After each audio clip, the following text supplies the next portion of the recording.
This is something we've been talking forever. But now they've discovered it with $1 billion research. And I've seen hundreds and thousands of people who just become healthy and well.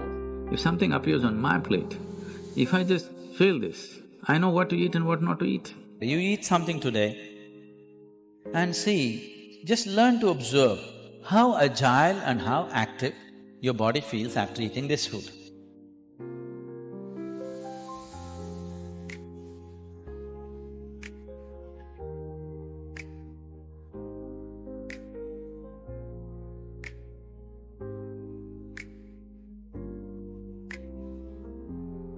The simple thing right now that's a rage in the world is, if you come to our ashram, all the people there who are physically immensely active eat 10 o'clock in the morning, 7 o'clock in the evening, 2 meals.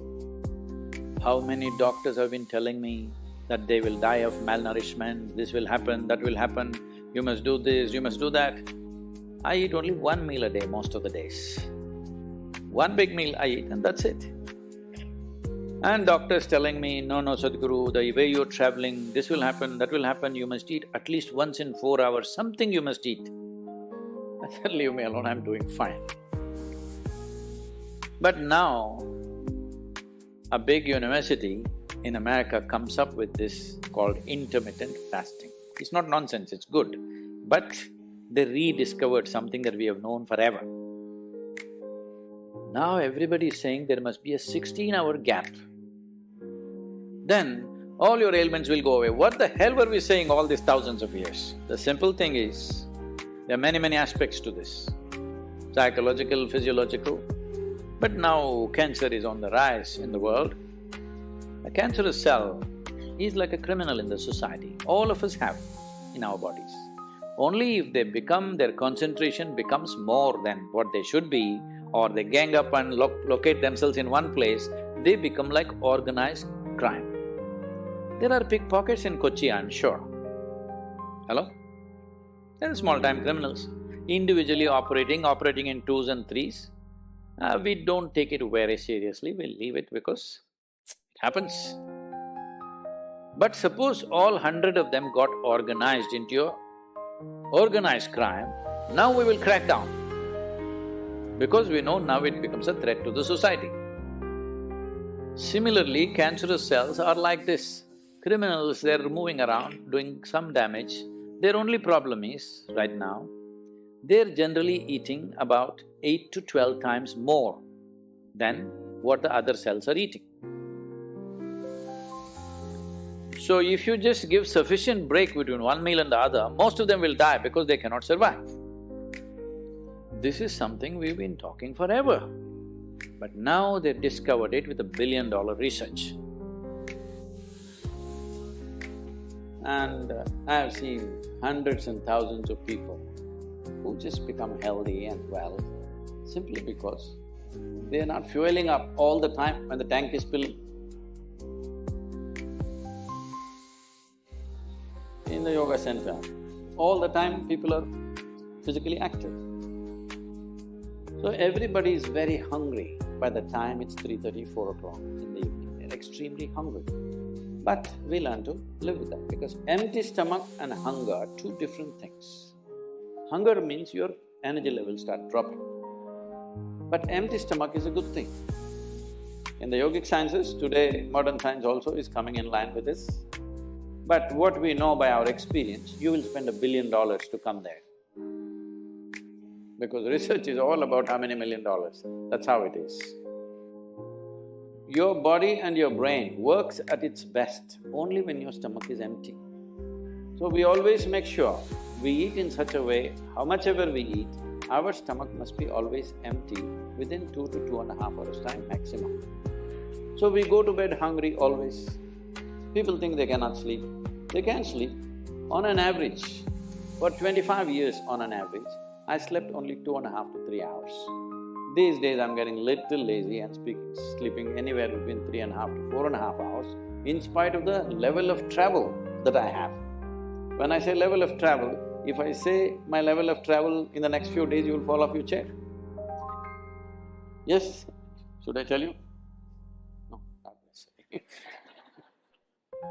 Because in the next 10 days, I'm in 5 different countries doing I don't know how many events, all kinds of events. So, you're able to keep this up simply because you don't overeat. It's very, very important. Everybody eats 2 meals. I generally eat only 1 meal, 4:35 in the evening, because I don't like to sit in front of the plate and worry about how much to eat. I like to eat well. So, 4:35 in the evening, if I eat a meal, it's only next day. Is this enough? Am I looking okay? Hello?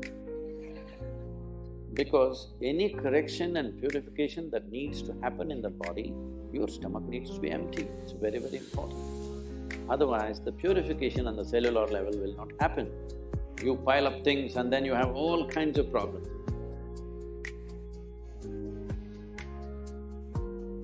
When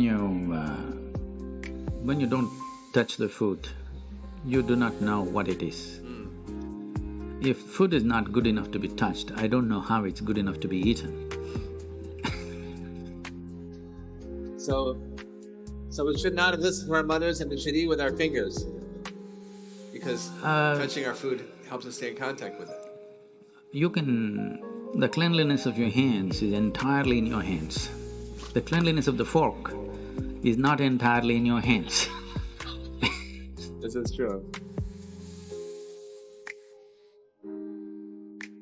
And nobody else but you have used these hands. So, there is an assurance as to how clean or not clean it is right now. The fork, you do not know who's used it, how they've used it, for what they used it. And all they have to do is wipe it with a tissue and give it to you and it looks pretty clean. Above all, you don't feel the food. The first thing that's been taught to us is, if food appears in front of you, to hold your hands upon the food for a few moments, just to feel how the food is. If something appears on my plate, if I just feel this, I know what to eat and what not to eat, what I should not eat. I don't taste it and then reject it, I just don't eat. Because my hands are the first level, not tasting in the sense the tongue tastes, but knowing the food. First thing is knowing the food. You want to know a person, you guys go and shake their hands. I'm usually avoiding that, but That's a good strategy. But the food that's going to become a part of you, first thing is your hands.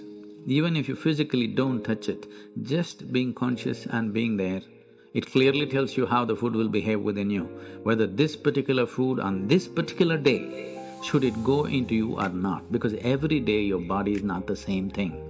Every day, every moment it's different. If you feel the food, you just know whether this food has to go into you on this day or not.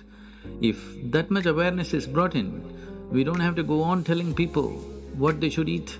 Every meal they must decide what they should eat in that meal. There is no one prescription that this is what you should eat for your life. That will feel too claustrophobic, that only this I can eat.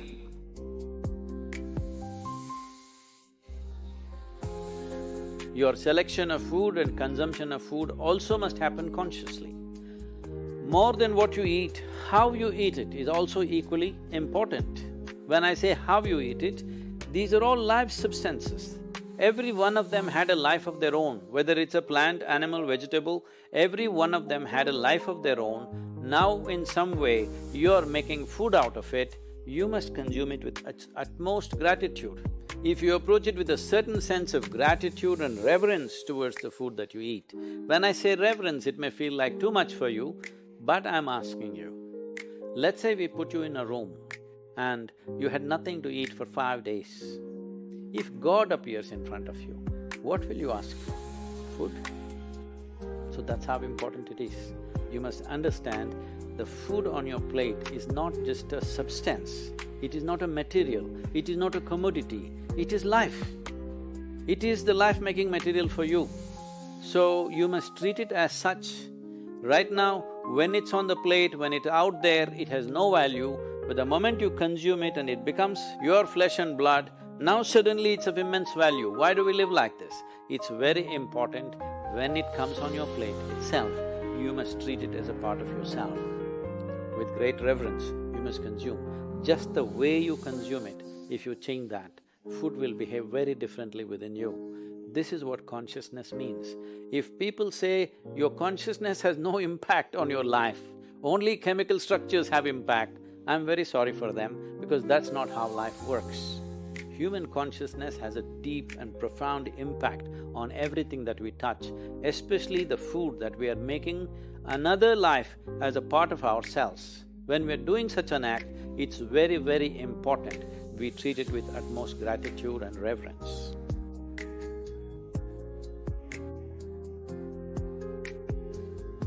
I want to tell you, there is no such thing as good habit and bad habit. Habit means you are functioning unconsciously.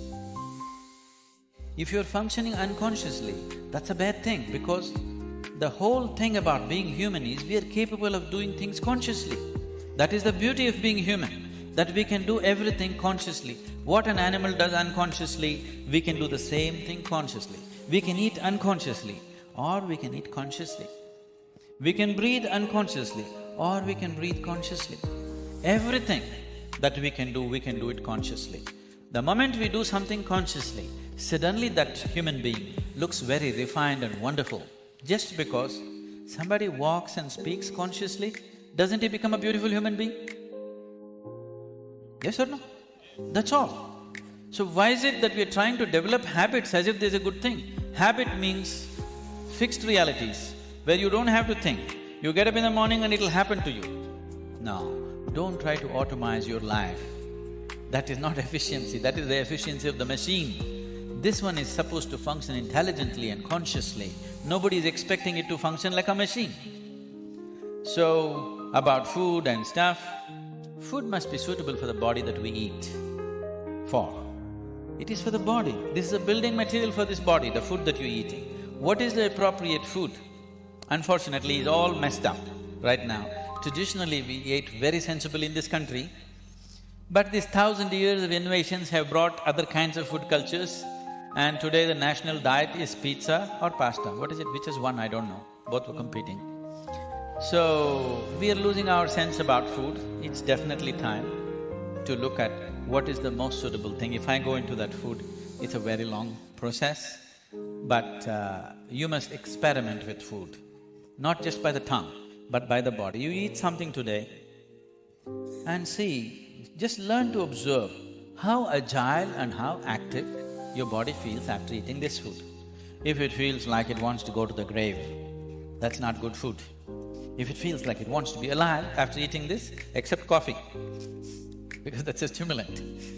If you eat food and your body feels very agile and alive, that means it's good food, body is liking it. If you eat something, it feels dull, that means it's not liking it, it's having difficulty with it, that's why it feels dull. So just on this basis, there's a much… this is a very simplistic way of putting it.